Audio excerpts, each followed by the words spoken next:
من كام يوم ابني سألني: بابا، أنا بشوفك بتتكلم كتير في التليفون وبتتكلم عن حاجة اسمها التسويق، وشفت لك على موبايل ماما محاضرة كنت بتديها عن حاجة في البيع، وبتعلم أناديب بيع وبتاع. هما مش الاتنين واحد؟ قلت له هرد عليك في فيديو، منها يتابع فيديوهاتي لأنه مشغول بالتيك توك، وفي نفس الوقت أفيد أصحابه كمان. صديقي الصدوق، صديقتي الصدوقة، تعال أقول لك هو إيه موضوع التسويق وإيه موضوع المبيعات. أول ما اتخرجت سنة 2002 تقريبا،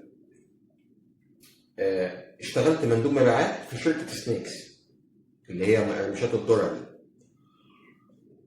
كنت أطلع بعربية توزيع ساعتين ثلاثة، أفضي العربية أروح أنام، وده كان غلط على فكرة، مش صح. في نفس التوقيت ده اتفاجئت ان في مندوب نازل السوق معايا، بس يا عيني كان بيقعد من الساعة 10 الصبح للساعة 10 بالليل عشان يبيع له 10 12 كرتونة. مندوب شكله غريب قوي، شكله مهندم كده في نفسه. راكب عربية شيك قوي لسه جديدة بشوكها بيضة خالص، معلهاش أي لوجوهات ولا أي منتجات، وبينزل بكراتين صغننة كده مش فاهمين دي إيه.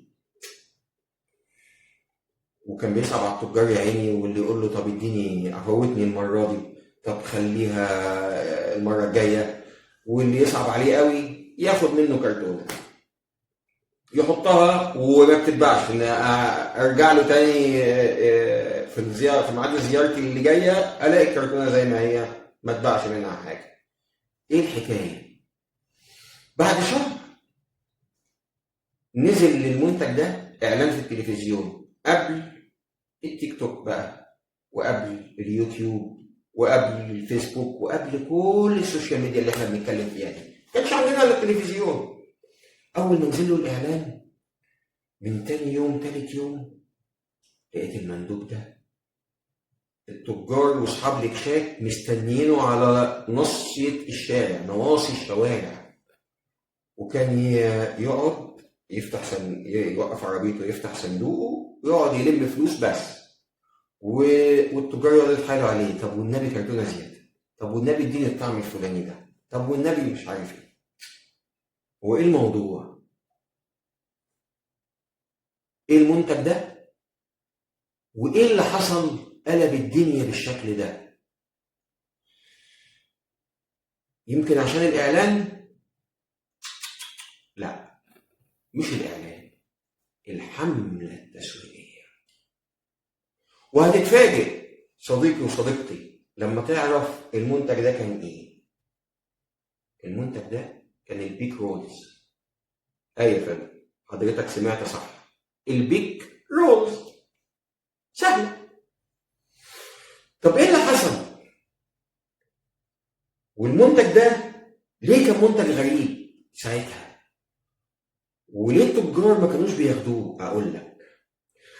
المنتج ده كان بيتباع بجنيه، اول ما نزل كان بيتباع بجنيه، في حين ان كان ربع كيلو البقسماط بجنيه. فالتاجر كان بيحسبها: ازاي ابيع حته كيس قد كده بجنيه في شويه بقسماط مكسر، وانا ببيع ربع كيلو البقسماط السليم بجنيه؟ مين هياخده مني؟ بالنسبه للتاجر، بالنسبه للمستهلك كان مش مفهوم ومبهم، فكان اللي بيفهمه بيستغلاه.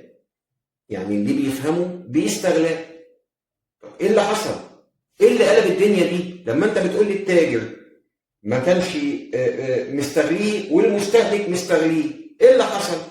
الاعلام ببساطه عمل حاجه بسيطه قوي، بين للمستهلك ان المنتج ده مزاياه ايه. جاهز للاكل باطعمه مختلفه، مختلف عن السناكس اللي موجود المقلي بتقول ايه؟ بتقول منتج مخبوز بعيد خالص عن المقليات. كانت في ساعتها حصل ان الاعلان بين مزايا المنتج، فاصبح المنتج مطلوب. ايه يا عم اللي انت بتقوله؟ ايه الحكايه؟ انت عمال بتحكي لنا حواديت. تعالى هقول لك، افسر لك الحواديت دي. هو لما عمل الحمله التسويقيه خلق الحاجه للمنتج. بقيت بتستبدله بالشيبسي، بتستبدله بالسناكس. ليه؟ لان فيهم زيوت. لكن المنتج ده بتاعي مخبوز، فبالتالي هو اكثر صحيه. دي نمره واحد. نمره اتنين، البقسماط بتحتاج معاه شاي، بتحتاج معاه جبنه، بتحتاج معاه دقه، بتحتاج معاه ايا يكن غموس. لكن المنتج بتاعي مغمس طبيعي بكل النكهات، فبالتالي بقى سناكس صحي، مش محتاج حاجه جنبه، سهل في الاستخدام، مشبع، مع كوبايه ميه ينفش في المعده ويبقى قد كده. الله، حلو قوي الكلام ده. برضو ما فهمناش قوي.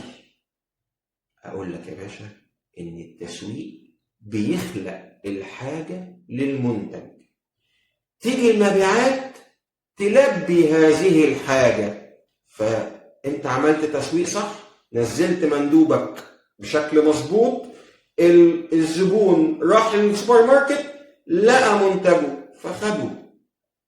يعني برضو مش فاهمين يا باشا. الموضوع بسيط. التسويق بيسأل السؤال، المبيعات بتجاوب عليه. خلصت. فهمت يعني ايه تسويق وفهمت يعني ايه مبيعات؟ يمشوا بارل جنب بعض ينجحوا منتجك.